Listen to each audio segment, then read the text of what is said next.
Hi, my name is Brad Jersak. I work with SSU, St. Stephen's University in New Brunswick. And today I have a special friend with me, Bruce Fisk, who taught me my first 3 semesters of Greek in the mid 80s. And then we reacquainted, I don't know when, sometime in the 2000s at a Christ at the Checkpoint conference in Bethlehem.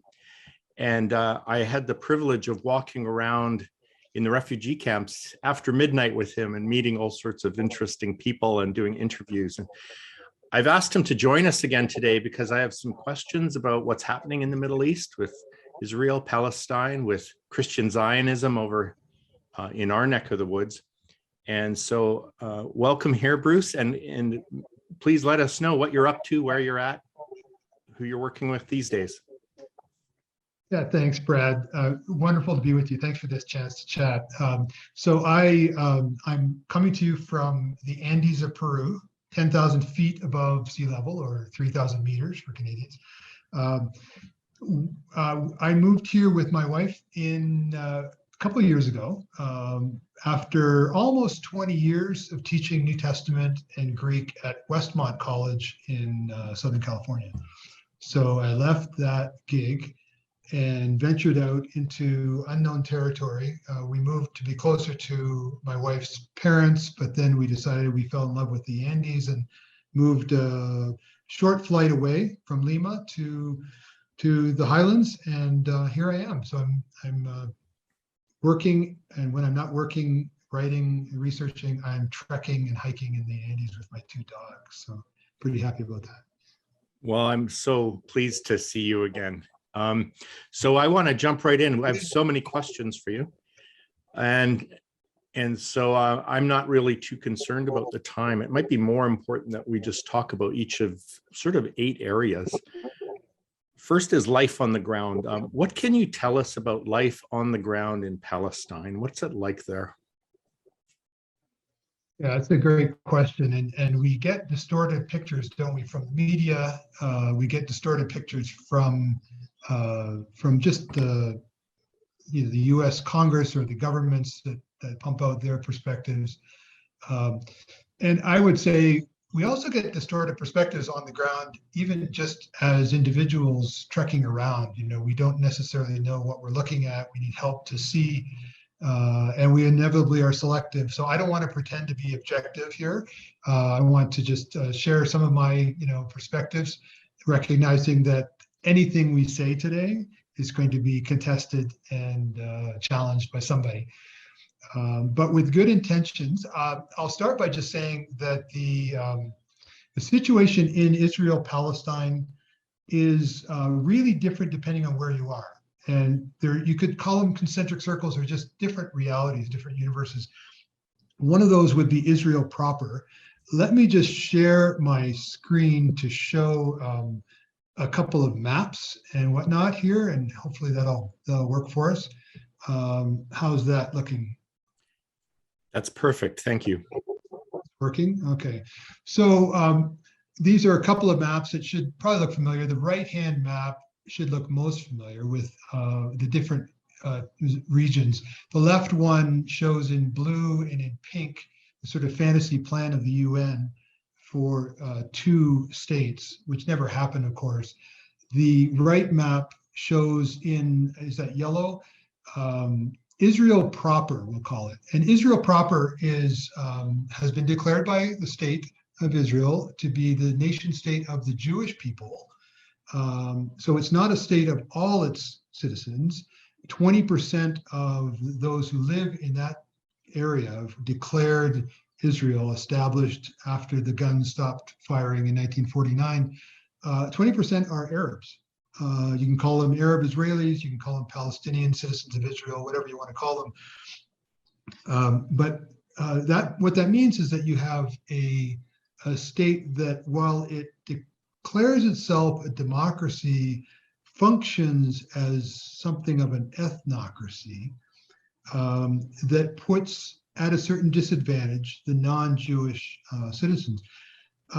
This is a problem that is certainly less severe than what you encounter in some of the other territories we're going to talk about.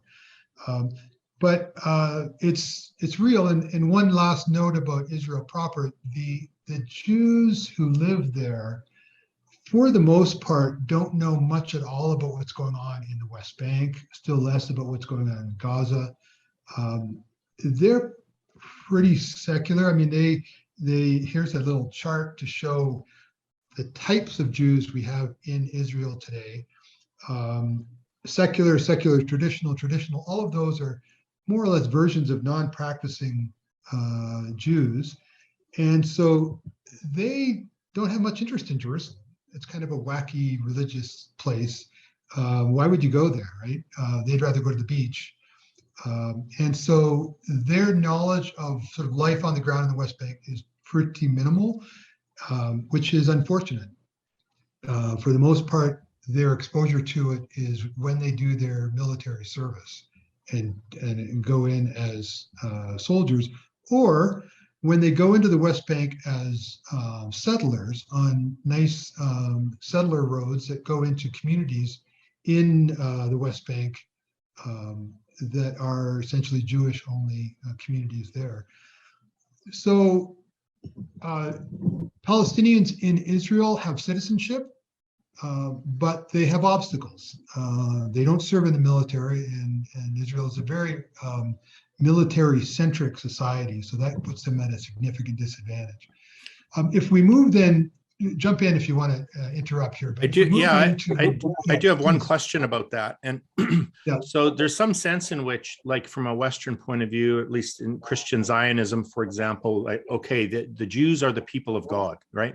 But what I saw there was that over 50% of the Jewish population in Israel proper would not identify as the people of God. Judaism, or to be Jewish, is a race, not a religion for them. Is that so? Over half of them are not practicing what we would have thought as like Jewish religion. Is that correct? They would be nominally practicing some of the festivals and holidays, much like, say, a nominal Catholic or a nominal Protestant might celebrate Christmas. Probably more meaningful than those nominal versions of Christianity. So they still identify and see themselves as religiously Jewish, except for the crowd that is devoutly secular. So they have a historic tie, they have a cultural tie to the land. And of course, they are profoundly influenced by centuries of anti-Semitism, by hostility from Christians, and they see themselves now as in a safe place. They found a refuge. So they've been persecuted for religious reasons, their heritage, their family, their ancestors. They might not think of themselves in those terms. The founding fathers of Israel didn't think of themselves as the people of God, and yet they still saw themselves with this cultural connection to ancient Israel and this cultural need for protection, right? Okay. The post-Holocaust reality is still very much part of the imagination. When I take students to the Holy Land for semester abroad programs, one of the first things we do is we take them to the Holocaust Memorial Museum, because you just cannot understand the modern Israeli imagination or psyche if you don't climb inside the experience of the Holocaust, and then of course the aftermath, how that experience has functioned over the decades since World War II to shape their imagination, to shape the way they view the world and the way they view their need for safety in their historic homeland. Very good. Thank you. That's very helpful. All right, carry on. So moving to Jerusalem, you have two Jerusalems, right? You have West and East. This map highlights the messy, chaotic East Jerusalem. In gray, you can see the borders of West Jerusalem. The line between the gray and the other part was, of course, the armistice line of 1949. West Jerusalem then faces west. It's hip, it's chill, it's fun to be in, it's modern, and it's almost entirely Jewish. And it's fun to go there. But, you know, the knowledge on the part of Jews in West Jerusalem of realities on the ground, even in a town like Bethlehem, which is at the bottom of your screen, is minimal at best. And there's a lot of fear and suspicion on both sides. So while there's no more green line, there still is a sort of invisible barrier, the psychological barrier. On then the east side of that line, you have all of the holy sites. You have all of the reasons to visit Jerusalem in the old city. Can you see the old city there in the middle? Yeah. And then the surrounding communities.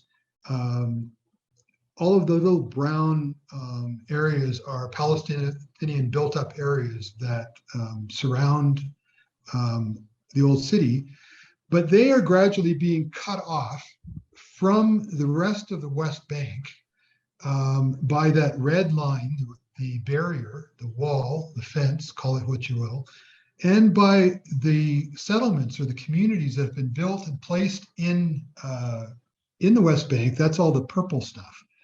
And so between the wall and the Jewish communities, the Jewish settlements, you're increasingly cutting off the core East Jerusalem sector of the West Bank from the rest of the West Bank. So the bottom line is Israel does not want Palestinians thinking about Jerusalem as their capital, and they want to so sever the capital from the rest of the West Bank that it will just be physically impossible.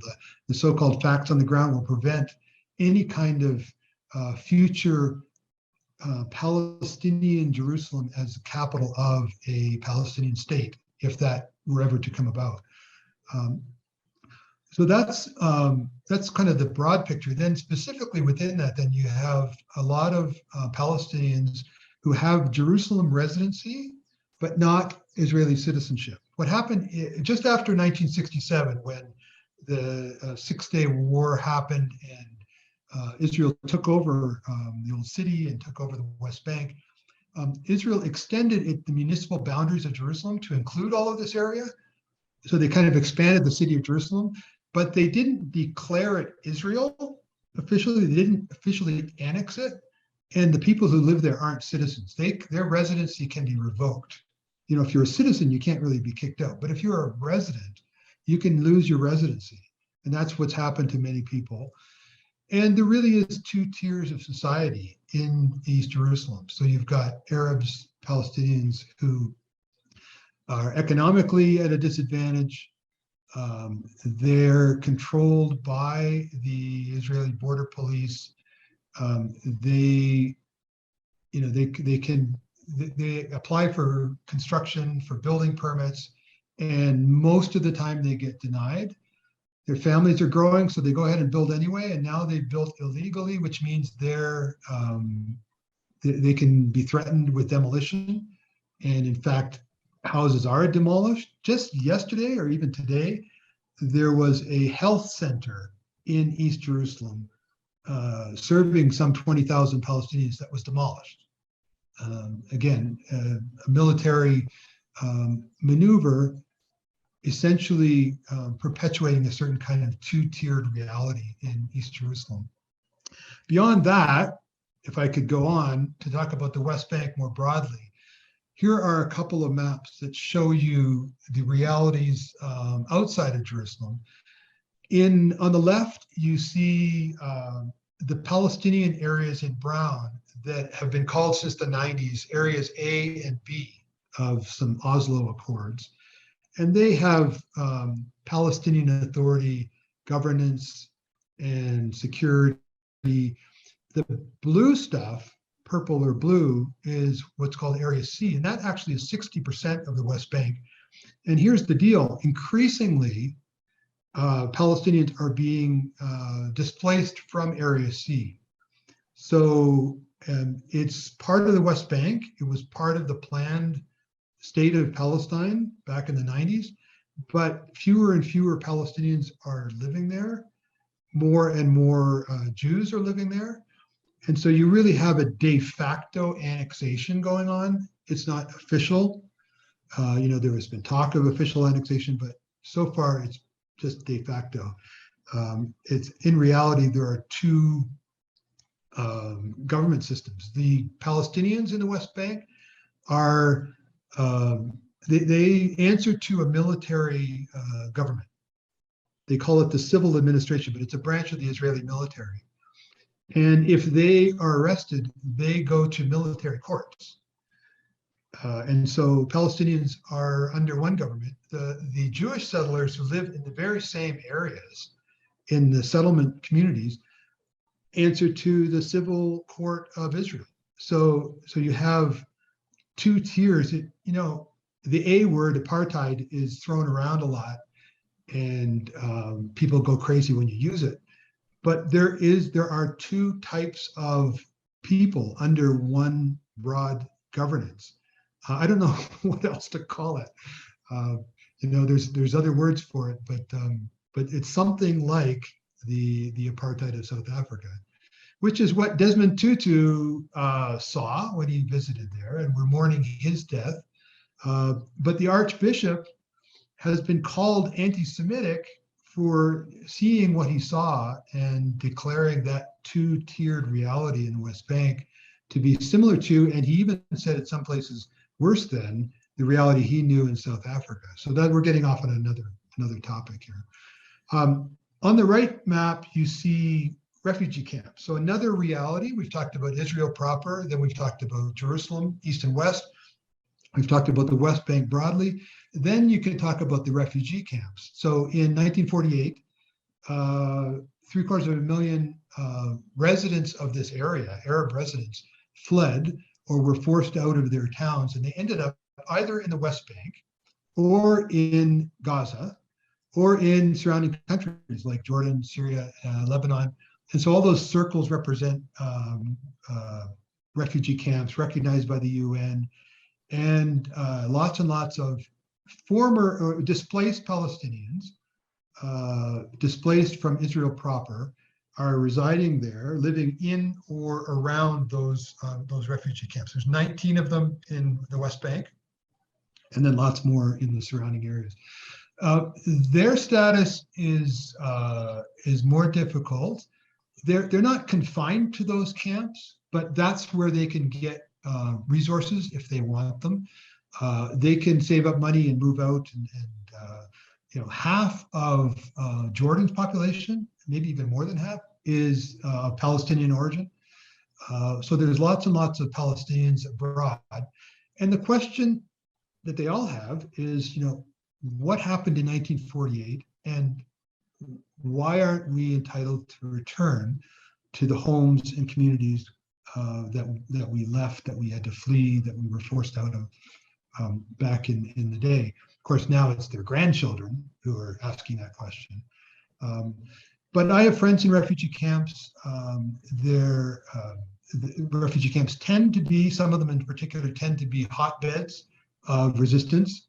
And so some of the most invasive tactics of the Israeli military happen in some of these camps, like in Jenin, up in the northern West Bank, the Haisha camp near Bethlehem,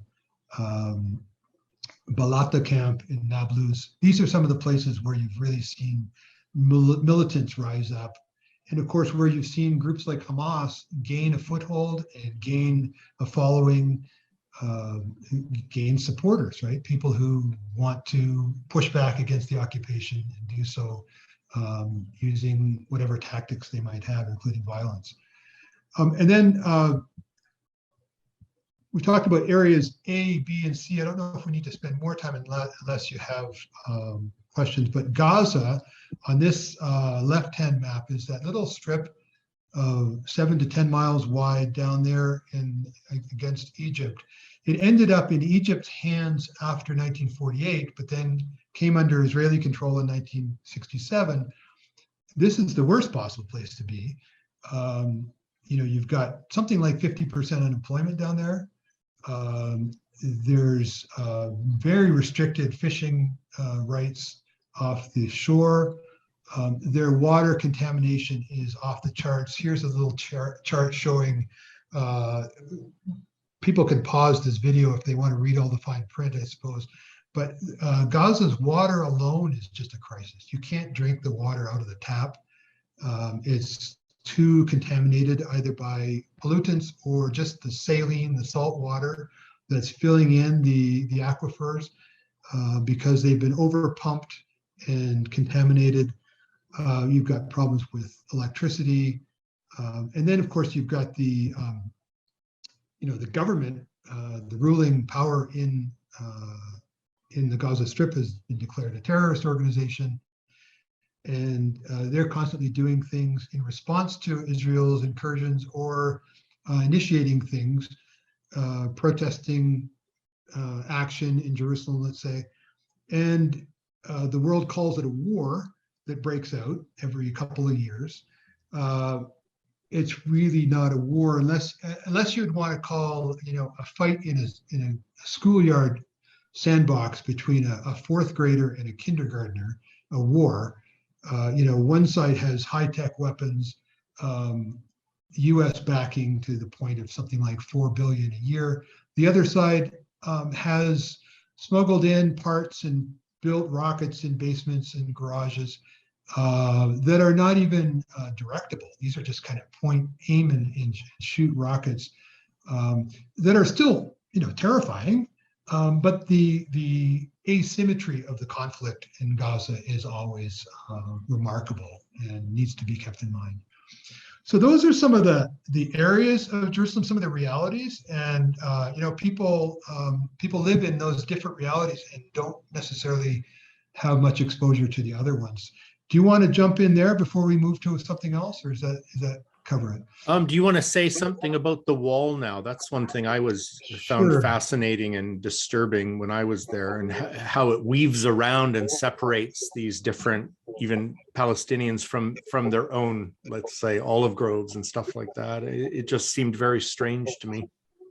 Yeah, great point. And so the wall is one of the names for this thing that more or less, actually less, follows the green line that you can see on the map on the left that surrounds the West Bank, except that it's twice as long as that line, which means that it deviates from it, and it always deviates into the West Bank. Why?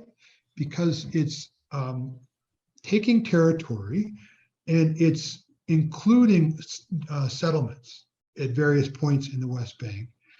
And it's also at the same time butting up against Palestinian communities to prevent them from expanding. You can see this really clearly when you go to Bethlehem. I'm sure you remember when you're in Bethlehem, the wall on one side is urban sprawl, and on the other side, it's a huge field of olive trees. Well, those olive trees used to belong to the people on the other side of the wall, right? These were Palestinian farmers farming their olive groves. But then the wall came along, and they no longer have access to those lands. So the root of the wall, it was started in 2002 under Ariel Sharon, and it was started during the heyday or the worst days of the Second Palestinian Intifada, when the suicide bombers were a thing.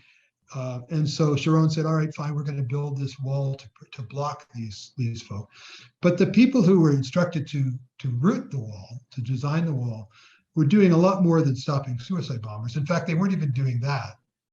If you go fast forward a couple of years, the militants, including Hamas, decided to stop doing suicide bombing. And so it dropped off precipitously long before the root of the wall, but long before the wall was completed. It was, only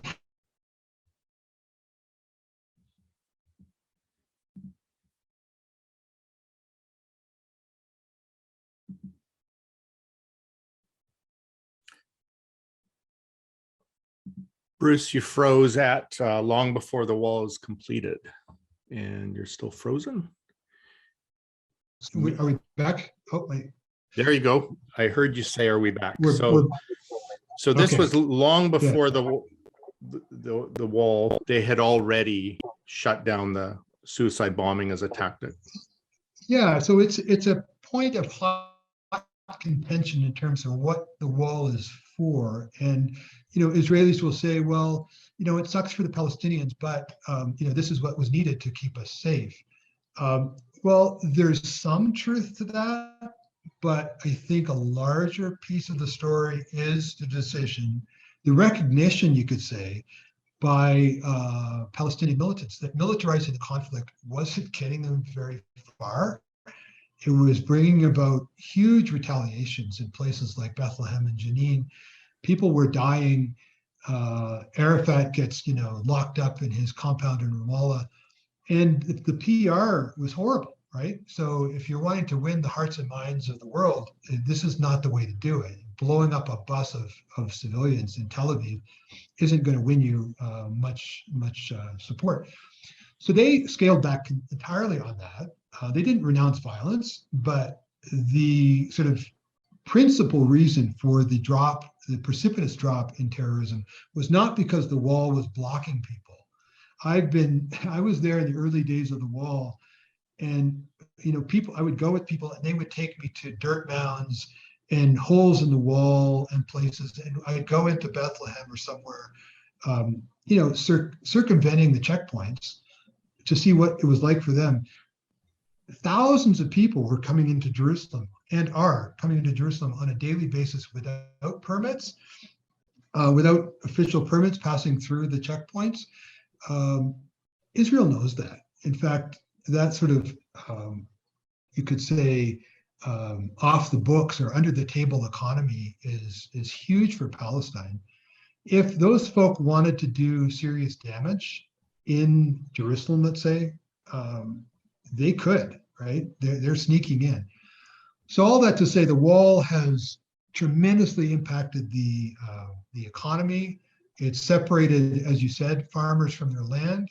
It's also separated Palestinians from Palestinians, right? Because there's all kinds of Palestinians in East Jerusalem on one side of the wall, and their grandma and their cousin is now on the other side of the wall.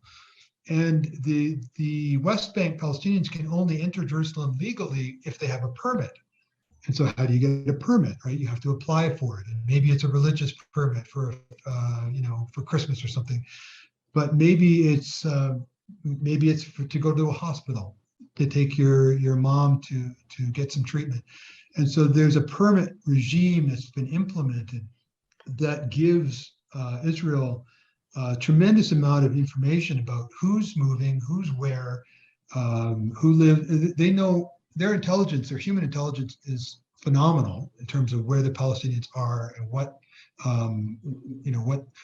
might work to co-opt or recruit some of those same Palestinians to become informants, which then help them, in terms of shutting down terrorist acts before they're launched or off the ground. So the wall has proved beneficial to Israeli security in many ways, and it has just devastated the economy of the Palestinians. And as I mentioned earlier, it's really kind of closed the door, realistically, on the notion of a Palestinian state with a Palestine-Jerusalem capital.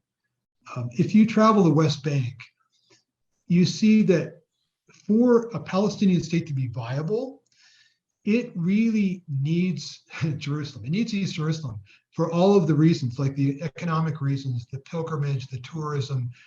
If you take away East Jerusalem from the Palestinian state, you're probably guaranteeing a non-viable, defunct state before it's launched. So that's just an economic argument to include East Jerusalem. But from my perspective, I don't see that happening anytime soon. I think the two-state solution has sailed. I think that's dead. We could talk about that if you want. I think before we head over to America and Christian Zionism and that impact, I do want to ask you about Palestinian Christians, because there is this sense that this was all about Jews versus Muslim Arabs, but I experienced a Christian Palestinian population that was in desperate radical decline because of oppressive policies. But and it was almost like, well, what shifted my perspective on this was we had someone come back from an MCC tour where they saw what you'd say a secular Jewish, we'll call bulldozers, demolishing an elementary school of Palestinian Christians while American evangelicals were cheering. And I'm like, what?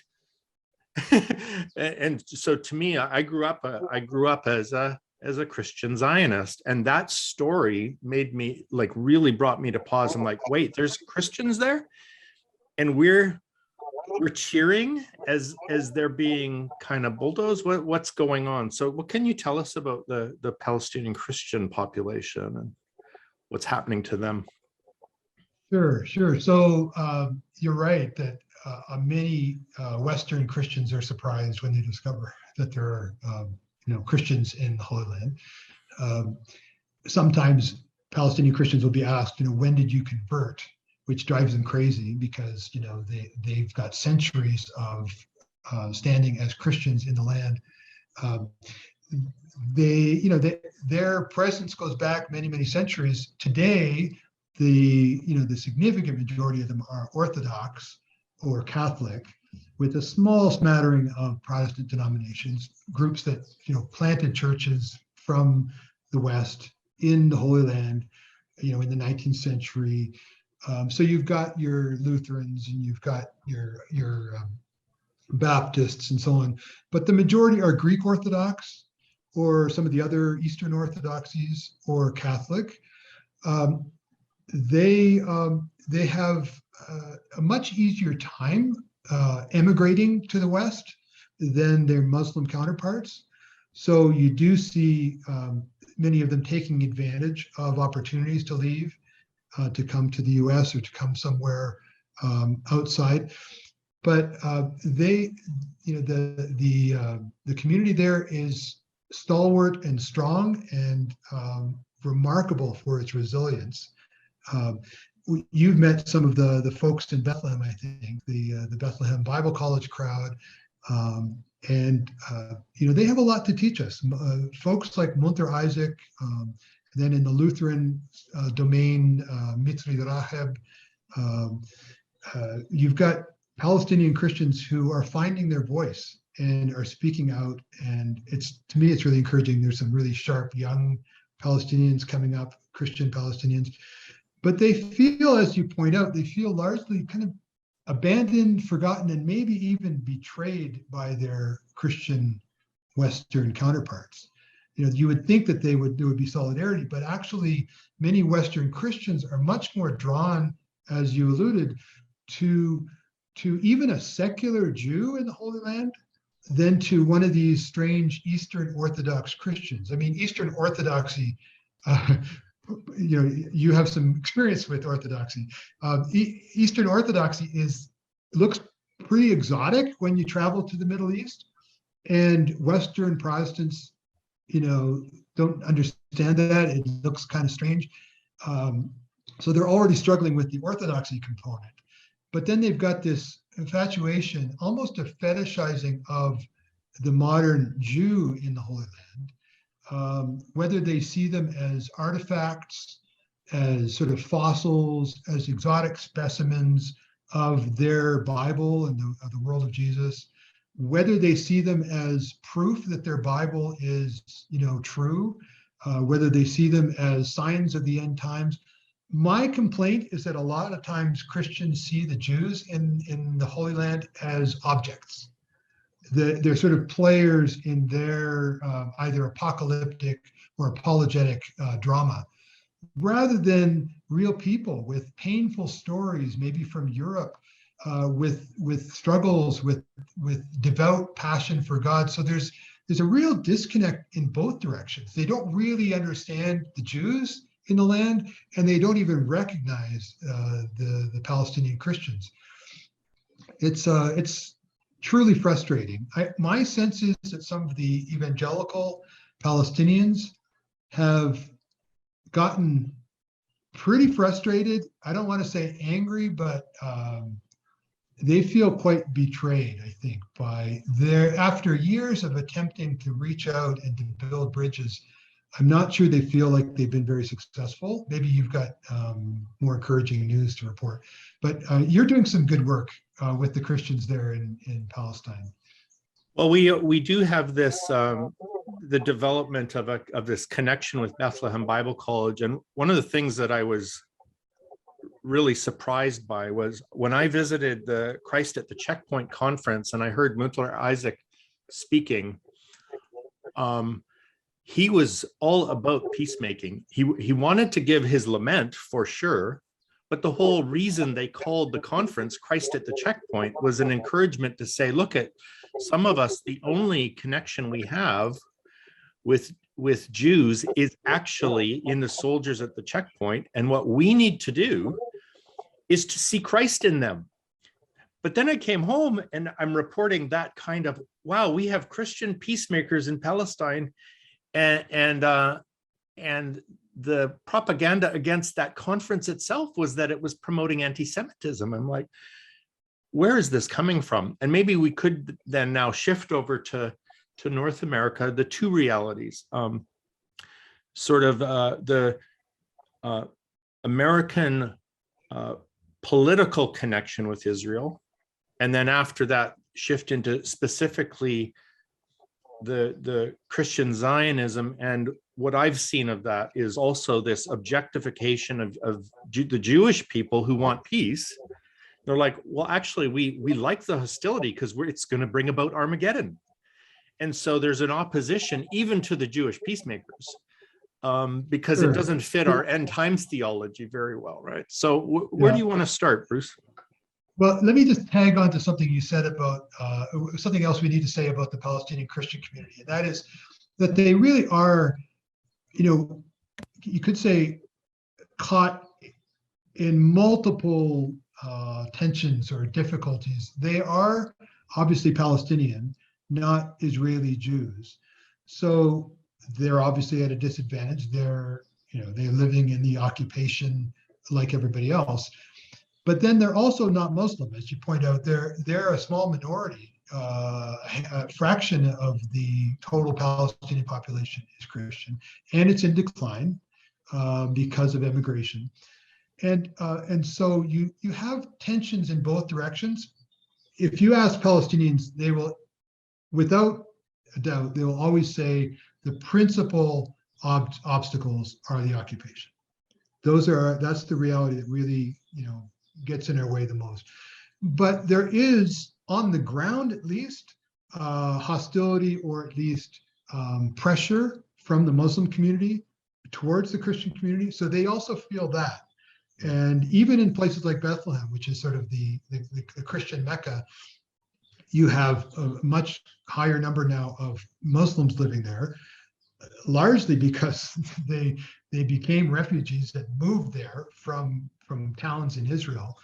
But now you've got Christians in the minority, even in a place like Bethlehem. And it's not always easy for them living with their Muslim neighbors, even though that story pales alongside the larger challenge they face of living under Israeli occupation. In terms of the US, I think the broader realities that are hard to dispute are that Israel has not been an honest broker in the process. They're supposedly did I say Israel? The US has not been an honest broker in the peace process. They have, since World War II, increasingly had their fingers in the Middle East pie, but they've not been genuinely even-handed by any stretch. There's a book out, just came out a few years ago now. Rashid Khalidi, who's a Columbia history professor, Palestinian. Anything the guy writes is worth reading, but he wrote a book called Brokers of Deceit: How the U.S. has Undermined Peace in the Middle East. That's says it in a nutshell. I don't think you could argue the opposite successfully. The question then is why, right? Why has the US not been more effective? And this is where it's sort of above my pay grade. I mean, who are the players influencing US foreign policy? Well, you've got oil, right? You've got the military industrial complex. You've got Islamophobia, especially since 9/11, and the so-called war on terror that's influencing people's imaginations and the way they think about Muslims. You've got the Jewish lobby, groups like AIPAC that exert pressure. And then you've got the Christian Zionists who are in the mix as well. And one of the questions I can't answer, because it's not my area, is, which of these players is really the most influential? Which ones are sort of riding along? I'd say it's pretty certain to say that the Christian Zionist influence or Christian influence in support of Israel has radically increased over the last half century. Their pressures and their lobbying has gone really through the roof, culminating with folks like John Hagee and his group Christians United for Israel, culminating with the players that surrounded Donald Trump during his presidency. So you have really since the 1960s, I would say that 1967 is a watershed, because when Jerusalem gets reunited or captured, call it what you will, and Jews are now in control of the old city, which means they're in control of the Temple Mount. This was just huge for Christian Zionists, who could kind of look around and say, see, we were right. We're in the last days. This is exciting. Isn't it great to be alive? And we're watching God's plan unfold. Next thing you know, there's going to be a third temple. The unfortunate thing is that it's got to be built where the first and second temples once stood, which happens to be the very same place where the Dome of the Rock, the Muslim shrine, has been sitting for 1,300 years. So, well, I guess we'll have to do something about that, right? And so you've got militant minds and militant imaginations amongst Christian Zionists who want to see a war, who want to see a conflict, who want to see something that would enable a third temple to be built, either before or shortly after the return of Jesus. So yeah, all of that has fed into US foreign policy. As I said, you'll have to bring somebody else on your podcast who can talk to you about the relative sort of weights and the relative influences of these different groups. But it is remarkable. Wasn't it remarkable to listen to even people like Vice President Mike Pence and Secretary of State Mike Pompeo? I mean, these guys are, they're Christian Zionists, and they're shaping US policy in the Middle East in accord with a hermeneutic, a way of reading the Bible that I think is profoundly flawed. More important than that, it's a hermeneutic that's getting people hurt, right, on the ground. Little people are being affected in terms not just of their human rights, but their lives by the kind of militant agenda that some of these folk are fine with. Well, let's talk about that. The hermeneutic, like the use and misuse of the scriptures towards sort of a Christian Zionist bent, and at this, in contrast to the Hebrew Jewish prophetic tradition. You're also a Bible guy. So what's going on there? What's the hermeneutic, and how would you push back? Yeah, all of the stuff I've been saying so far is out of my specialization. So I'm making stuff up, but it is my passion. So it's something I care a lot about and read a lot about. But yeah, my background is in New Testament and early Christianity and early Judaism. I did a PhD in the 90s at Duke University on that, in that domain. So I care a lot about how we read the Bible, and how the Bible has been weaponized. But honestly, I'm in conversation these days with Christian Zionists who aren't just sort of the crazy apocalyptics that are setting dates and predicting the end around the corner. Christian Zionism is not one thing. And, I've been learning this more and more. And now that I'm living in the global South, I'm seeing other faces of Christian Zionism, other than the ones that we're most familiar with, coming out of maybe a Dallas Seminary dispensationalism or a John Hagee Pentecostalism, just to kind of diverge. So global South Christian Zionism is something of a marriage with prosperity theology. And so one of the verses that you hear cited a lot, and this could be even cited from a political podium, is Genesis 12, verse 3, which says, I will bless you, Abraham. I will bless those who bless you. I will curse those who curse you. And in you, all the nations of the earth will be blessed. So you have this verse that has become almost a mantra in certain prosperity theology circles, used to promise not just personal blessing, if I bless the modern nation state of Israel, but nationally, if we as a nation bless the modern state of Israel, God's going to bless us. And you've got Pentecostals saying that in the US, but you've also got them saying that in Guatemala, right? You've got them saying that in the global South, where they're wanting to kind of ride this verse to prosperity. How?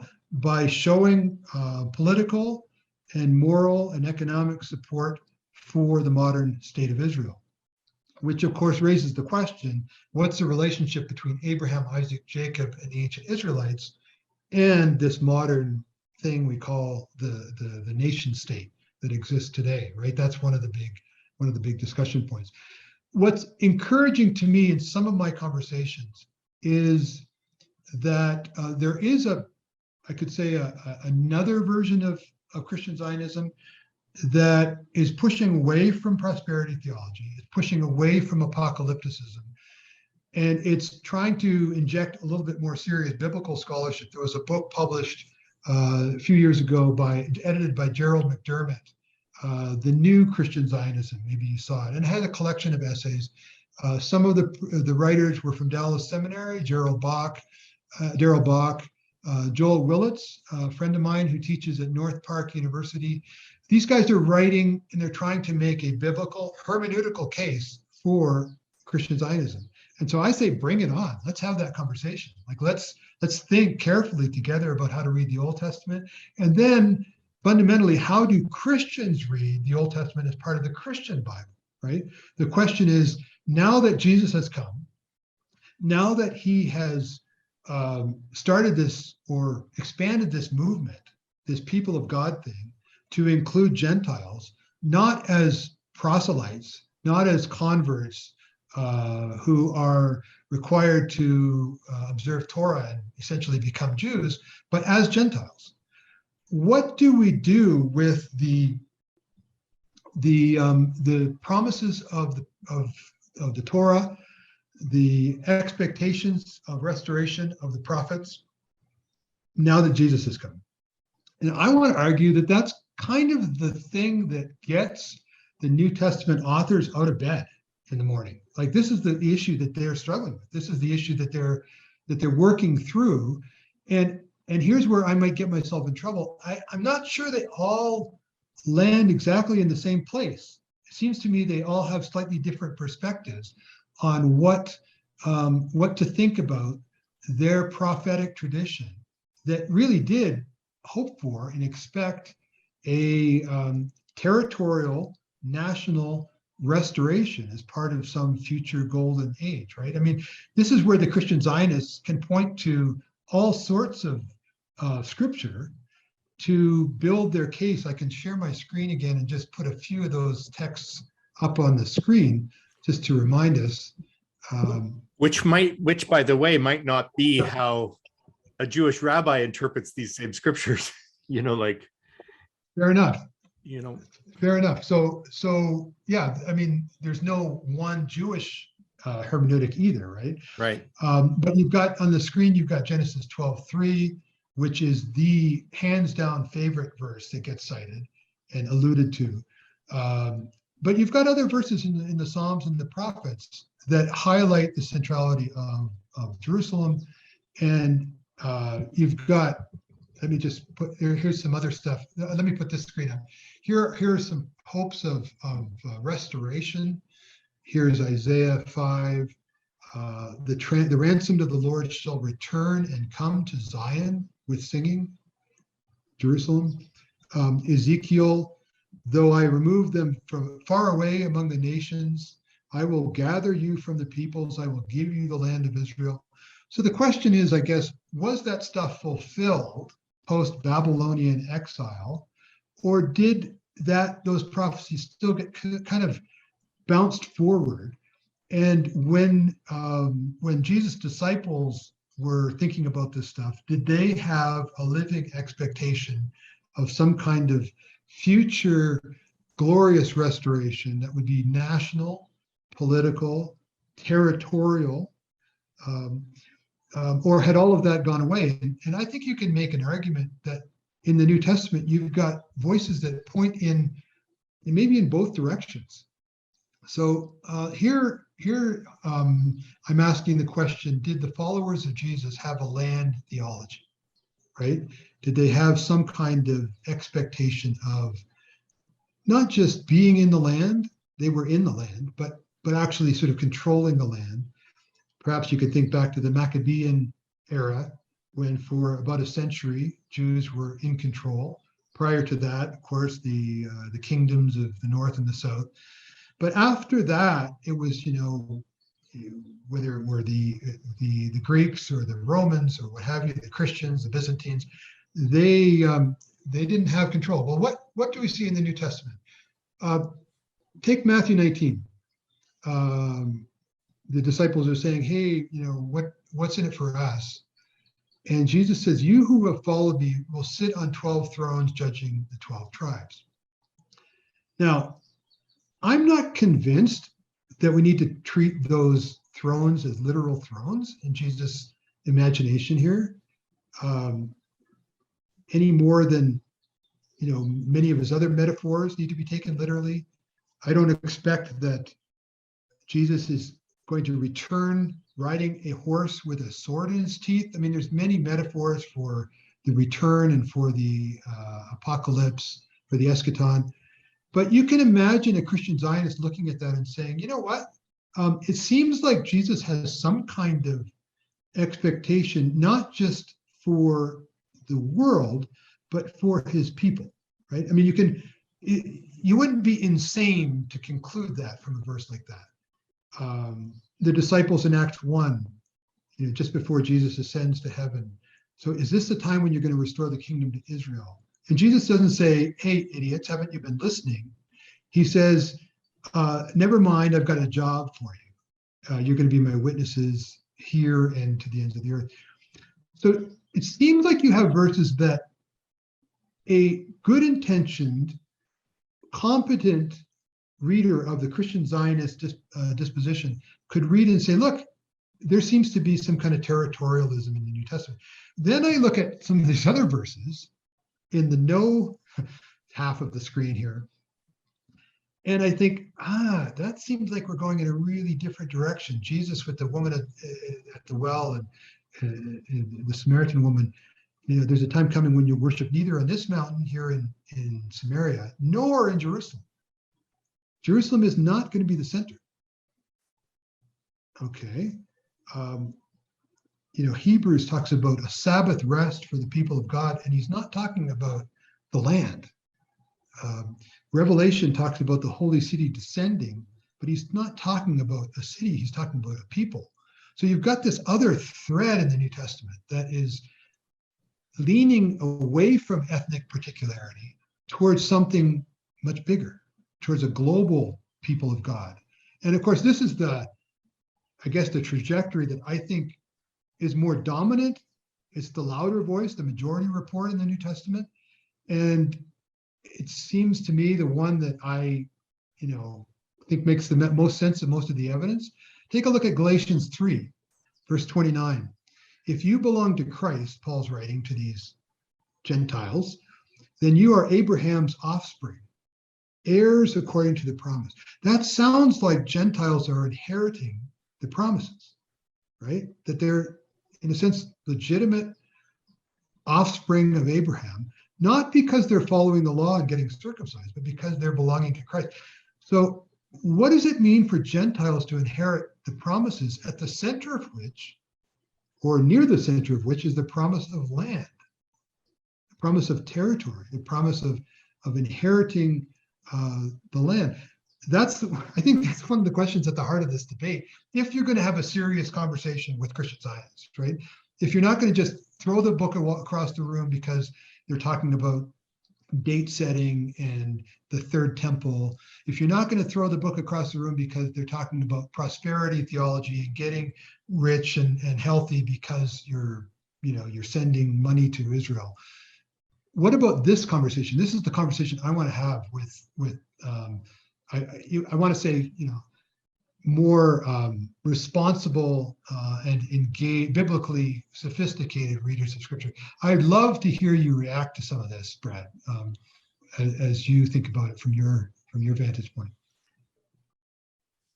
Yeah, I tend to see that the fulfillment specifically of the new temple from John chapter 2.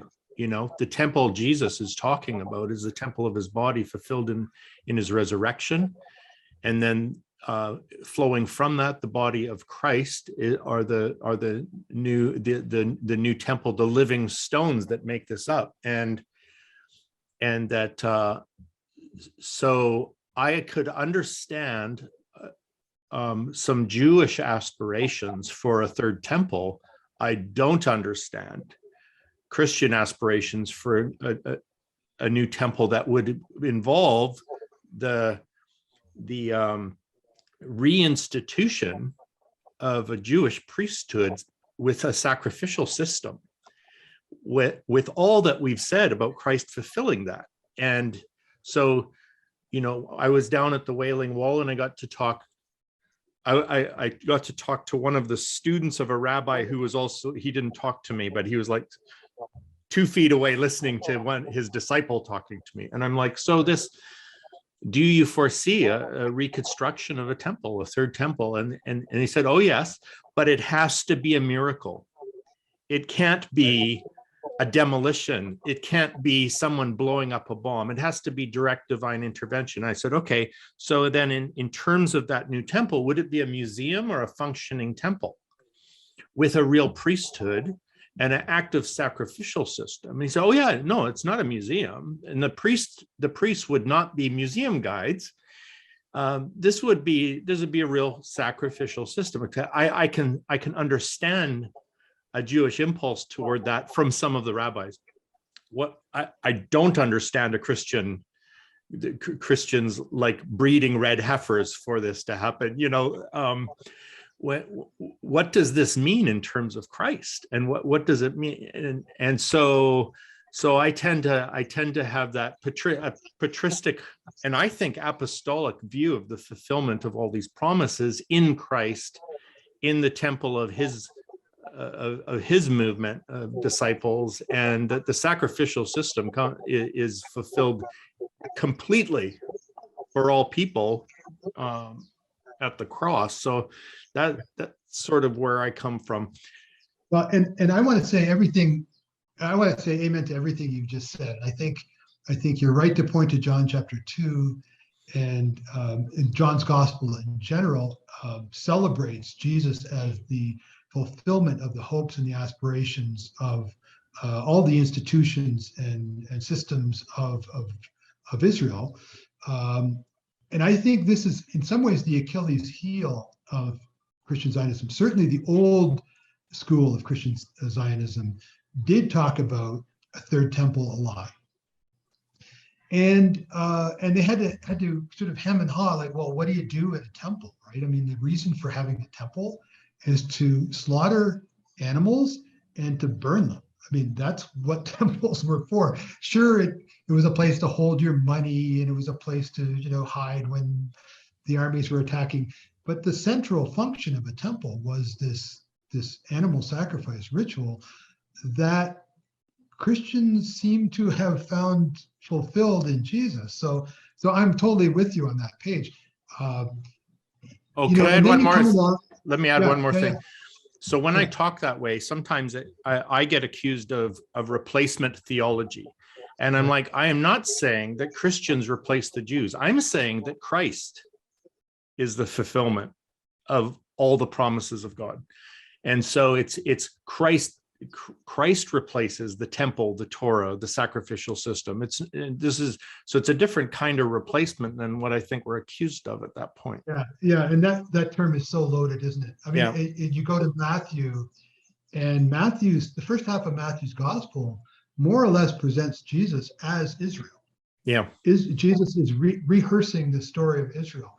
Now, he doesn't replace Israel. It's more like he embodies Israel in a person. A recapitulation or something. Recapitulation.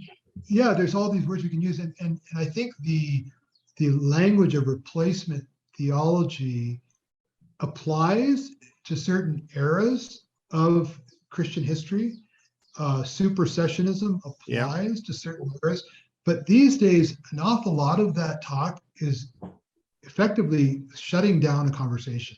Effectively, it says, you're guilty of this, and so I don't have to deal with you. Yeah. Other people talk about fulfillment theology. Gary Burge likes that language. You hear talk about transference theology. I need to do more work on this. I kind of just like the language of inclusion. Okay. Inclusion theology. So it's not that the church, it's totally anachronistic to say the church replaced Israel. Paul couldn't have thought that. Right? No. What he's saying is Israel now includes, surprisingly, Gentiles, but not based upon Torah, right? Not based upon their subscription to circumcision and kosher, but rather based upon their relationship to the quintessential Israelite. So it's more like it's not that the church has replaced Israel. We use the term church maybe misleadingly to describe this inclusive, expansive people of God whose other name is Israel.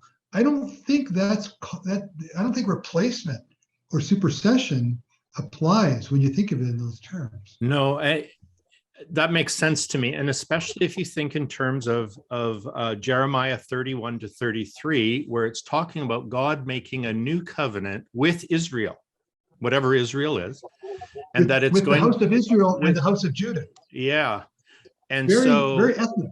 So it's their covenant, and it's an inclusive covenant. So that works for me. It's not like, well, we're going to convert out of Judaism now. It is Genesis 12. It's now going to have a global implication, and the land is going to be the size of the world, and the people are going to include all nations. So I think I'm with. No, I know I'm with you on this idea. I just think inclusion, really, that is a helpful language. Thank you.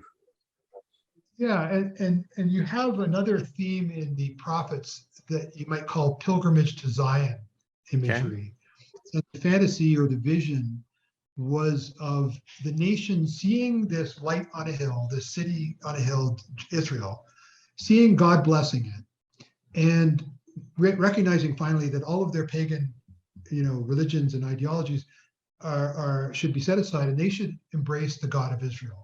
And so then they're going to bring their gifts, right? They're going to make pilgrimage to Zion to make offerings in the temple. This is one of the ways the prophets imagined the final, rescue of the world through Israel. And so how did the earliest Christians then, including the apostles, the authors of the New Testament, incorporate that kind of thinking?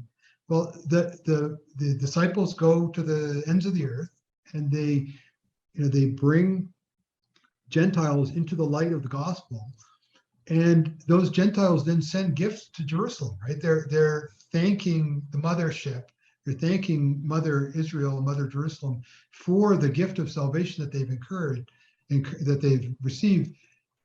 That is the Gentile pilgrimage, but it's based upon the good news of the gospel that welcomes them in. So I think with all of these prophetic hopes of restoration and of global redemption, the earliest Christians were just kind of, how do we think about this now? Now that we've decided Jesus is our Messiah, and now that God raised this one from the dead, what do we do with all this stuff that we've been, reading all our lives? My mentor at Duke, Richard Hayes, talks about reading backwards, right? They were driven back to reread their scripture in light of this new reality, namely that God approved of Jesus by raising him from the dead. That forces them to go back and, with the assumption of Jesus' messiahship, reread their Bible and say, well, how does that hope that for sure in the minds of the prophets was ethnic and territorial and political, how does that hope now look in light of the new discovery that we've made, that God's plan includes a crucified and risen Messiah? It's fascinating. I think we catch them in the New Testament in the hermeneutical act of rethinking that question. And beginning on the road to Emmaus, right? And so, yes. Christ shows them from the law, the Psalms, and the prophets how all of these things are prefiguring. They're the characters and the events, the history and the prophecies of Israel prefigure something they could not have seen until it happened, which was that the Messiah must suffer and then come into his glory. And so this is the culmination of the Jewish dream and the Jewish promises in my mind. If you ask a religious, devout Jew who's not a follower of Jesus today, why don't you follow Jesus, right? Why isn't he the Messiah? Most of them one of their top reasons will be, well, look around you.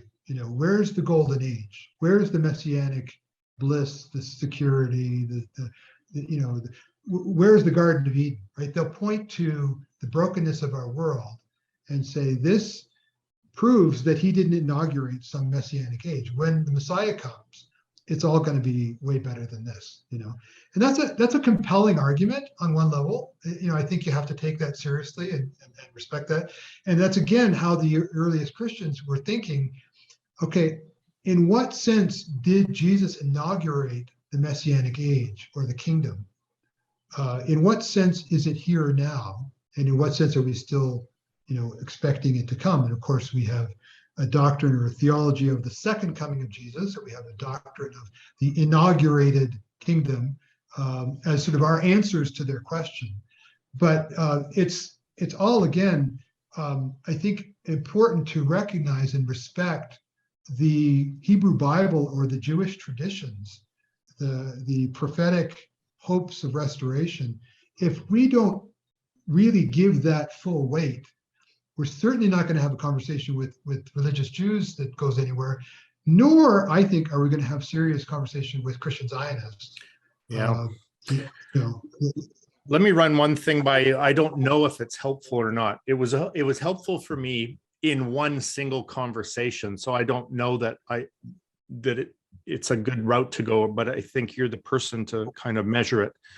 So a friend of mine who's a devout Christian Zionist, there's no way I could sell him on this different hermeneutic. And so I had to start from a place of saying, okay, let's pretend that, let me do a thought experiment where I say what you're saying about the Old Testament promises are fulfilled in the modern state of Israel. If I had to concede that, what would my questions be? And if we're going to root the current political scene in the our Old Testament, then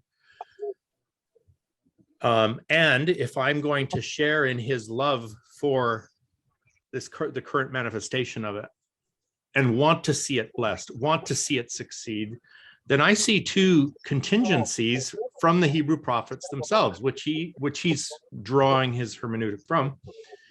And those two are that the relationship of the land, according to the Hebrew prophets, is dependent on treatment of strangers in the land, and a resistance to any military alliance with a foreign empire. So if I love Israel and don't want to see it destroyed, then I should be exhorting them to take care of the Palestinian peoples in the land, and definitely to break all ties with America. And he's like, oh, I never thought of that. I'll have to go think of that. But am I conceding too much already there in that conversation? Or, what do you make of those kind of contingencies? Yeah. I think it is a fruitful line of thought. Gary Burge, in his book, Whose Land, Whose Promise, follows that line of thinking as well. So if you haven't seen that, you could go back and look at his book. But he wants to say, okay, let's hypothetically grant a connection between the Hebrew Bible, Israel, and the modern nation state, which is a huge hypothetical, right? It's a big if. Yeah. It has lots of problems. But if I'm going to go with you on that, then yeah, what standards? If let's say, put it this way, if modern Israel is covenantally qualified to be in the land, are they morally qualified to be in the land? Right, and that's another way of asking the question you're asking. Well, and even that if they break those two conditions, they will be destroyed. So I thought you loved Israel, because I love Israel, right? But I thought you did too. So, and you will find in some of these new Christian Zionists, I'm thinking now of a Messianic rabbi, Mark Kinzer, who's well worth reading. Almost all Messianic Jews are Christian Zionists. I don't know any who are not. Okay. So he wants to say, there's no absolute guarantee that this version of Israel is the final one. In other words, there could be another exile, right? This state of Israel isn't necessarily the thing. Now, I think behind closed doors, most Christian Zionists would say, yeah, we're pretty sure this is it. We're pretty sure that the 1948 was a miracle. 1967 was another miracle, that God is moving in our day, and this Israel that we see around us is the return. And now all we have to do is wait for them to come to Jesus, right? There's going to be not just a return to the land, but a return to God, and that's going to include restoration to the Messiah. So in reality, most of them do think that this is it. But I think it's a great argument. I think the hypothetical nature of the question has to be highlighted, and you have to go back and say, okay, well, what is the difference between a modern nation state, like the ones that emerged out of the 19th century in Europe, and European nationalism, and Israel as a people, Israel as a nation? There's a huge difference between a nation and a nation state. There are lots and lots of nations around the world, peoples, like, for example, the Quebecois, the French nation of Canada, that don't have a state, right? And so this thing called a nation state is a modern construct. And does it get to,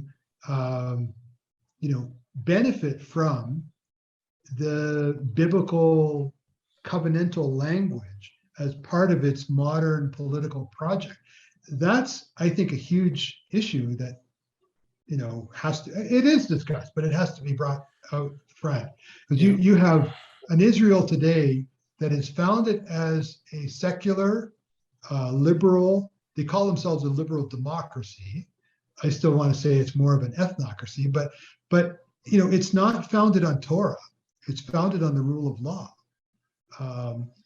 And Israel today does not have a constitution. They have what are called basic laws. Why don't they have a constitution? Because the religious Jews would have gone crazy, because that would have been replacing Torah as their constitution. So instead, what they have are a series of basic laws that get passed that function as a constitution. And but it's secular in that sense. It protects Judaism. It welcomes Jews.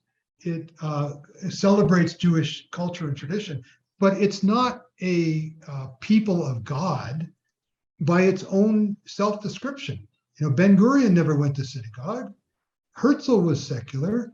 These guys that are the founding fathers are not believers in God, even though I suppose sometimes they use that very belief or that very sort of Jewish pietistic tradition as support for their project, for their political nation-state project. Yeah, I do want to hear that. I do, I want to hear what actual Jews have to say about it, right? And so one example of that is Rabbi Jacob Shapiro, and he's basically said, look at Christian Zionism is anti-Semitic, and his point of view is that how does he say this?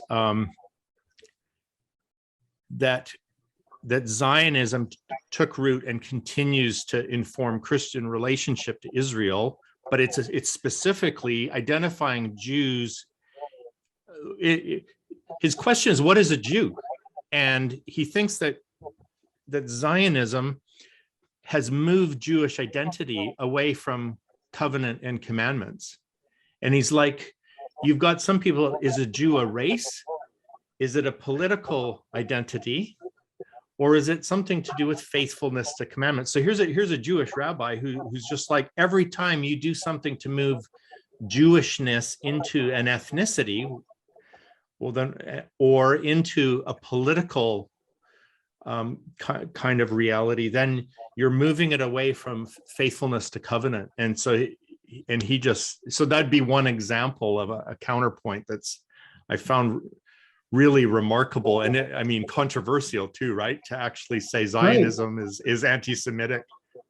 Well, and it took quite a while in Herzl's day in the late 19th century and early 20th century for religious Jews to get on board with the Zionist project. Initially, it was a secular project, and the religious Jews were saying, no, don't, let God bring us back. Don't try to, push God's hand. You're creating something secular. And even in recent days, some of the most passionate supporters of Palestinians have come from the ultra-Orthodox Jewish community in Jerusalem. Mm-hmm.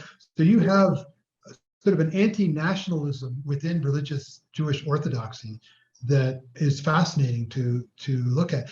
When I hear people say, and Jews critics of Christian Zionists will say this, that Christian Zionism is anti-Semitic, I want to say that's too easy. There are absolutely anti-Zionists who are anti-Semitic, and Zionists that are anti-Semitic, and there are Christian Zionists who are, and Christian Zionists who are not. So you have to look at it more, up close. One of the reasons it gets called anti-Semitic is legitimate, and that is that Jews, as I mentioned earlier, are more or less just players or objects or bit parts in their apocalyptic theater. Yeah. So they're not really caring. I'm supporting Israel, but so that, as you said, Armageddon can come, or so that the end can come and Jesus can come back. And oh, by the way, in my little timeline, a bunch of you Jews are going to burn. That kind of rhetoric and theology, I can understand being problematic, but it also comes up in conversation that because Christians want to convert Jews or recruit Jews or turn them to Jesus, that's somehow anti-Semitic. And I just think that's a statement of our times. Like, Christianity has been a missionary religion from day one, just like Islam has been a missionary religion from day one. Well, if you think you've got the truth, and if you think you've found something and you want to convince other people of it, it doesn't mean you hate them, right? So the missionary impulse of Christianity per se, it's silly to call that anti-Semitic. It wasn't anti-Roman for Paul to speak to the Romans about Jesus. It was pro-Jesus, right? So I want to nuance that whole discussion a little bit. Yeah. And you want to steel man it too, right? Not just straw man it, but to say, okay, what's the best of scholarship doing with this? We should probably start heading in for a landing, and but on that point, I'm thinking about the difficulty of these conversations and getting somewhere without it just being, you know, throwing around anti-Semitic or throwing around supersessionist or, you know, things that close down the conversation. But I'm also aware of the tendency towards burnout, like especially for those on the ground there, but then also for people like you in ministries that are trying to do good work in terms of peace building. I read an article about burnout yesterday, and it said burnout is more than exhaustion. Burnout also includes an element of cynicism that depersonalizes. So let's say if you're depersonalizing Jewish people and their plight, or you're depersonalizing Palestinians, Muslim or Christian. So you end up that creates a kind of a cynicism that they're just objectified. And then on top of that, the third thing was exhaustion, cynicism, and then ineffectuality. So the idea is this isn't working. We're not getting anywhere. And it's a little bit like with the pandemic. You've got people, let's say doctors and nurses, who are they're exhausted, but also they're becoming cynical as things are loading up with patients who aren't cooperating with them and then become abusive. And then on top of that, the numbers aren't getting better, or what, you know, that leads to burnout. And I feel that very quickly when I come around this conversation, where it's like, I'm frustrated with the other, whoever I make that out to be. I am frustrated with my sense of powerlessness, even especially when I'm talking to best friends and I can't budge them at all. And I'm like, but so even someone who I'm in a committed relationship with, and I'm like, if I can't convince you of another way of seeing, then like, so I am wondering how it is you come to this in a situation that can feel hopeless, and in ministries where it is a hard slug. How do you do it? What do you see as a way forward? So important. And of course, both of us as outsiders and privileged white males, I mean, it's an option for us to care about this stuff, you could say. And people on the ground in the middle of it, you know, they don't have that option. It's their reality. So I couch everything I say and think about this with that in mind, keeping in mind that I'm privileged to speak into this conversation and to engage people in dialogue, but I hold my, I want to call myself to epistemic humility and to a certain kind of respect for views that seem to me really wrong-headed and profoundly unhelpful. How do I stay hopeful? I mean, some of the answers to that question are something like, oh, well, the situation is unsustainable. Something's got to give, right? It can't go on like this forever. That's not what gives me hope. I see Israel basically winning on many fronts. It's hard to imagine the Christian Zionist lobby, if there is a single thing called that, being dislodged anytime soon. The US has such strong interests in the region and sees Israel as its, partner. So what can we expect the next chapter to include? It is encouraging in a kind of a weird, dark way to see Israel increasingly saying the quiet parts out loud. They're basically saying, we're not going to allow a two-state solution. We've finally gotten rid of Netanyahu, but the people that came in his wake are just as committed to preventing a Palestinian state from arising. So the world may finally hear that the Zionist project is not about sharing the land, but it's about control of the land. Whether they find that persuasive or not, that seems to be the message that's coming out louder and clearer.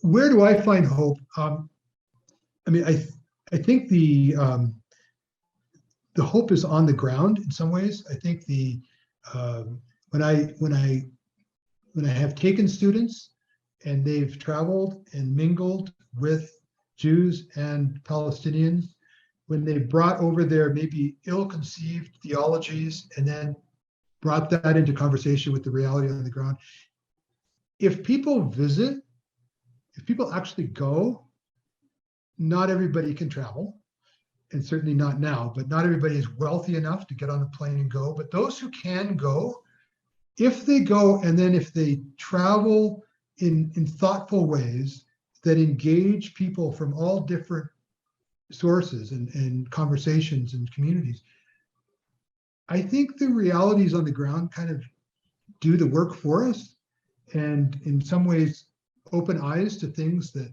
they would never see just by reading books or getting in a debate.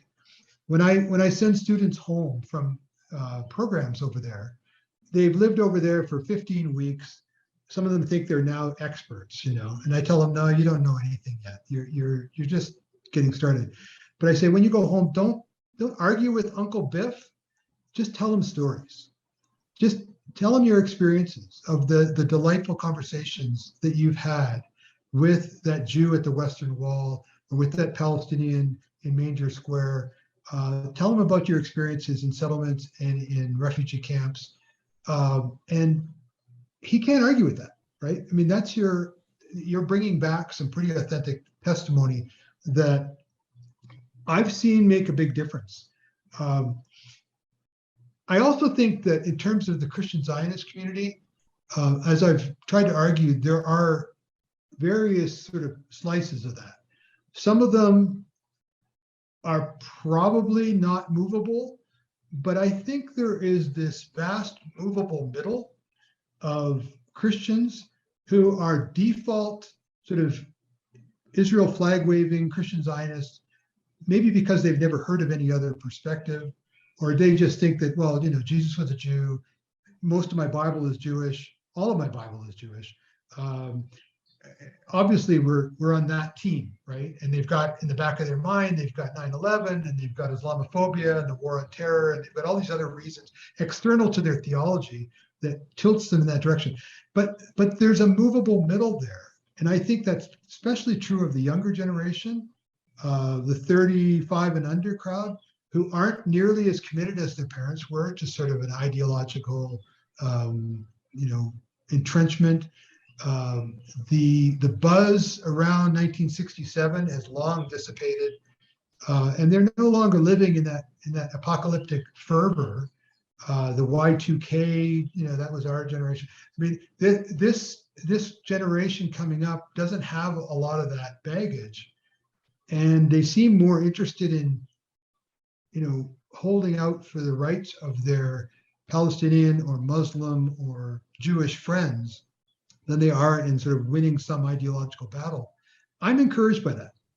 I think I see the same thing on the ground amongst Palestinians in the West Bank. The 40 and under Palestinians, they don't really care too much about a two-state solution anymore. They've grown up under occupation. They've grown up without human rights, without certain human rights. They just kind of want to get on with their lives, get a decent job, get an education, have kids, and they want to do that in a way that's respectful of their human rights. The older crowd that are all sort of moving out to pasture, they're still waving the two-state solution flag. That's over. I think that's over. I think we need to recognize that and move on to say, all right, we're here, we're not going away. How about if you give us a vote, citizenship, full equality? That's what we're asking for. How can you argue with that, right? I mean, that's a pretty hard one to argue with. There are arguments, but they're not persuasive. So I want to say that on both this side and the other side of the Atlantic, the younger generation brings me hope. it gives me, hope that we can maybe move the ball down the field. I'm also arguing, and I've got an article waiting to be published on this, that what really needs to happen among Christian Zionists is that they really need to recognize that their idea of blessing Israel isn't helpful and isn't working. And there are so many better ways to bless Israel than the way they're going about it. They want to throw money at settlements. They want to put pressure in Washington for certain laws to be passed. But there are other ways to show your love for the Jews that aren't exclusive, and they don't displace and disenfranchise and marginalize the Palestinian people. And that's a conversation that I'm really trying to encourage, that we can bless Israel at the same time that we stand up for the kinds of biblical principles of justice and human rights that aren't being recognized. The two are not mutually exclusive. So those are some of the ways I kind of hang on to a little bit of hope, right? I find that really encouraging, because if to distill what you said, if I heard you right, it's like on the Palestinian side, the younger generation doesn't remember being displaced. They've grown up that way, and on the Christian Zionist side, I remember the euphoria of the Yom Kippur War and thinking Christ is coming next week, but my kids have no memory of that, and so they, on both sides, there's probably way more space to, like, the distance from those kind of things, that creates some space. Yeah, and you add to that the pluralism of our society in the West. Now I realize it's very binary, very polarized these days, but kids in college, their friend circles are very diverse. If they're exposed to people from other cultures, they welcome them in, and they're not waving ethnic, flags. I don't know how to put that together with the rise of Christian nationalism. So this is not something I'm an expert on, but yeah, I'm encouraged by the mindset, the openness, the inclusivity of a lot of the younger generation, and we can pass the baton to them. I suppose we have to. Is there anything we missed talking about that an hour from now we'll be kicking ourselves? Yeah, I mean, probably lots. I mean, we touched on some of Israel's policies toward the Palestinians. We've touched on anti-Semitism and what's called the new anti-Semitism. Or we might have mentioned that this is the language that we're going to hear more and more of in coming years. It's been around for a decade or two, but we've seen this even this week with was it Emma Watson, who posted on social media. She's the British actress who's actually quite an activist and feminist, and she posted something about solidarity with the Palestinians, and she's just being attacked as an anti-Semite, and so the language of anti-Semitism is being weaponized to talk about anti-Zionism or criticism of Israel.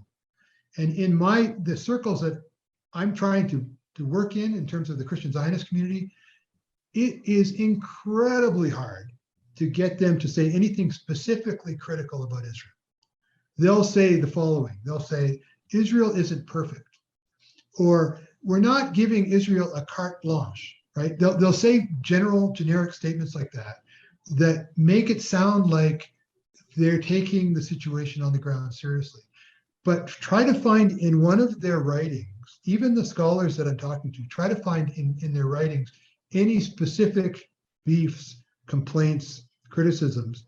They're very reluctant to do that. And that's something we've got to work on. We've got to say, listen, you can be a Jeremiah, you can be a John the Baptist and speak prophetically to a people you love and not desire their destruction. You can speak hard words and it might get you in trouble, but that's that's kind of the prophetic way, right? And that's kind of the calling we all have. It is the beauty, the genius and beauty of the Jewish prophetic tradition is that there is no religious tradition as self-critical within their own texts. I mean, it's just Yes. actually gorgeous and very Yes. validating. I have one last question, and then we'll just have you do a promo for what you're up to again. I didn't warn you about this question, but I know you're an expert on it, so it won't be a problem. How do you respond to this charge that the Gospels are anti-Semitic? There's three of us New Testament scholars, you probably know the names of the other two, who are talking about trying to work on that question or to write on that question. And it's not a new one, of course. Particularly Matthew and John, right, are the two Gospels that get labeled anti-Semitic, or at least if you avoid the anachronism, right? And so then the argument is they're anti-Jewish because they're written post-70 in this parting of the ways environment where Christians have gone off in this direction, predominantly Gentile. Jews have gone off over here. They're struggling with the demise of Jerusalem. And that's the seeds that have been planted that later give fruit to something called anti-Semitism. Christian anti-Semitism comes from New Testament anti-Judaism. That's the argument, right? And then other people say, no, the New Testament is anti-Semitic. The way I would say that that John 8, for example, is difficult. It's not fun to read, and it shows in Matthew 23 similarly. It shows Jesus engaged in a very Middle Eastern, no holds barred battle for ideas. And the writers of Matthew and John are likewise engaged in a hermeneutical battle saying, you know what? Jesus and his people, we're the ones who read scripture correctly. And you guys have missed something. You've missed the Jesus piece and you're now missing out. Let us, persuade you. And it's a knockdown, drag out hermeneutical battle that's going on. And in that context, of course, you have, sarcasm and hyperbole and really strong language. You see the same thing over there today, by the way, right? Mm-hmm. That kind of communication hasn't gone away. But what I would say, my main response to your question is that when Matthew and John were written,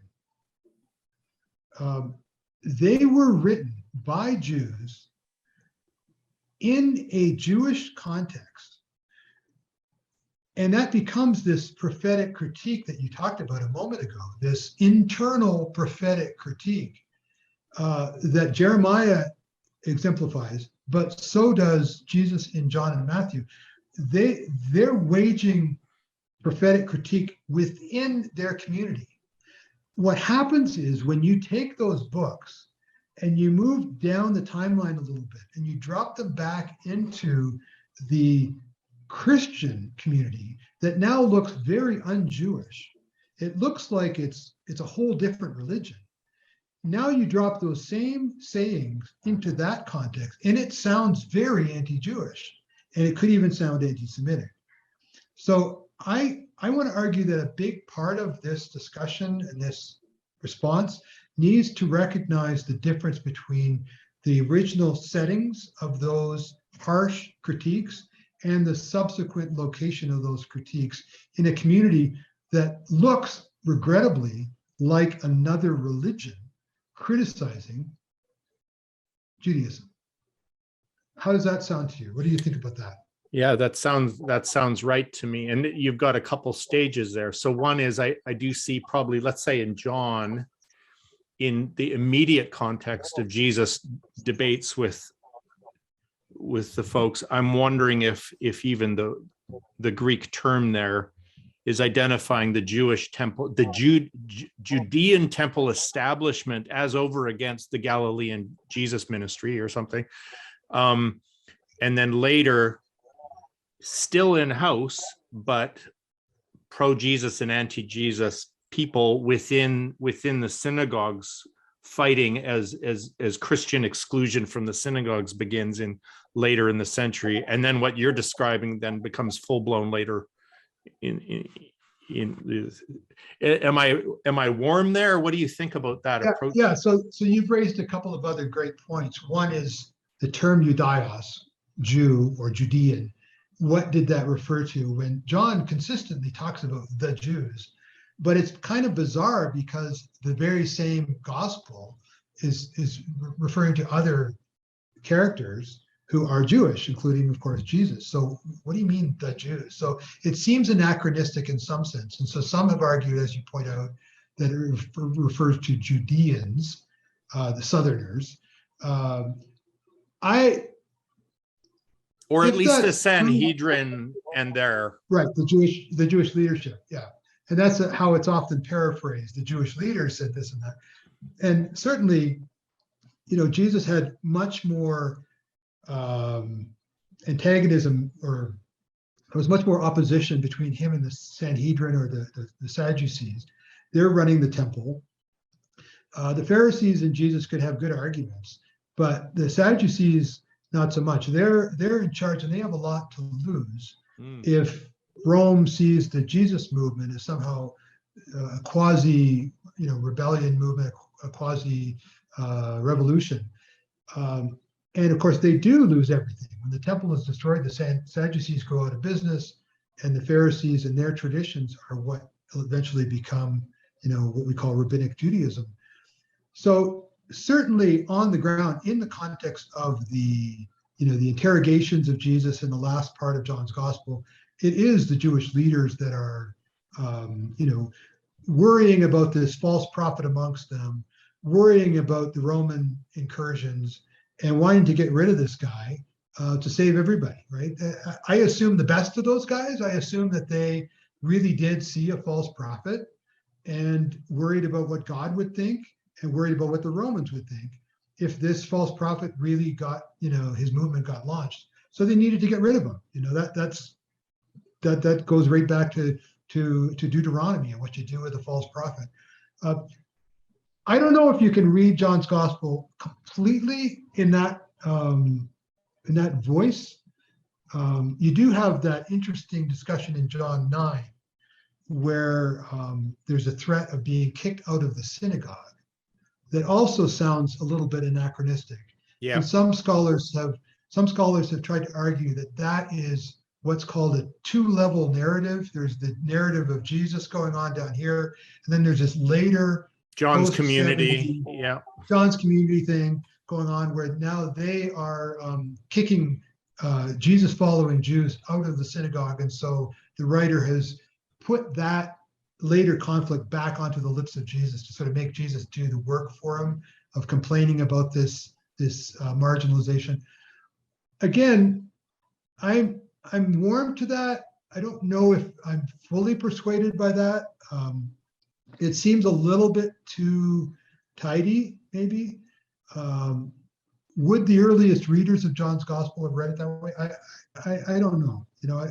I'm willing to keep that on the table as a way of reading John. At the end of the day, both Matthew and John, and some would say Luke as well. Yeah. And some would say Hebrews. At the end of the day, these guys think there's something really big on the line, and they really want to push. It was later Christians that came along and said, "You Jews are Christ killers. Right. You're the deist. You've committed deicide. You need to be forever banished as punishment for the sin of rejecting Jesus." All of that stuff horrifically, tragically gets mapped back into these texts in ways that John and Luke, and it would have made them weep. It would have made them crumble in despair if they knew how those same texts were going to be read centuries later. And this is, I think of Paul, holding out hope at near the end of Romans, that Gentile embrace of Jesus is going to make Jews jealous, and the Jews are going to come running back, and all Israel will be saved because they're going to see see the error of their ways, and Paul's kinfolk will embrace Messiah. What would Paul think if he were alive today after all the centuries of anti-Semitism, of Christian anti-Semitism, culminating in the Holocaust? I mean, his dream, his passion, that what drove him around the Mediterranean was to convert Gentiles so that his cousins and uncles and aunts would recognize, the wisdom of God in the cross and in the resurrection. And what have we done with that? I don't mean to end on a downer note, but that's part of the reality of the New Testament conversation that's going on. Yeah. Well, and I want to end up on an upper note about that, and that is not what you are about, right? And so tell us one more time, what is it? What is the ministry you're working with? What are you doing? What are your goals, and how can we promote you? Yes, thanks. So I'll hold up a little card here just to get it in the screen.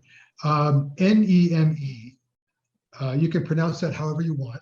The Network of Evangelicals for the Middle East is a new initiative, and we're trying to be a resource to the church, particularly the evangelical, or what do you call it, the evangelical adjacents, those who are friendly with historic evangelicalism. And we're asking, okay, how can we have the conversation better, or maybe how can we change the conversation about the Middle East, really kind of along the lines of what we've been talking about today. And so we've got a website, NEME, we've got Facebook and Twitter and all of the usual stuff. We're posting podcasts and webinars and articles and resources that people can use, maybe to elevate the conversation. One of the things I'm involved in is a conversation group, and we're trying to keep it really even between non-Christian Zionists like myself and Christian Zionists.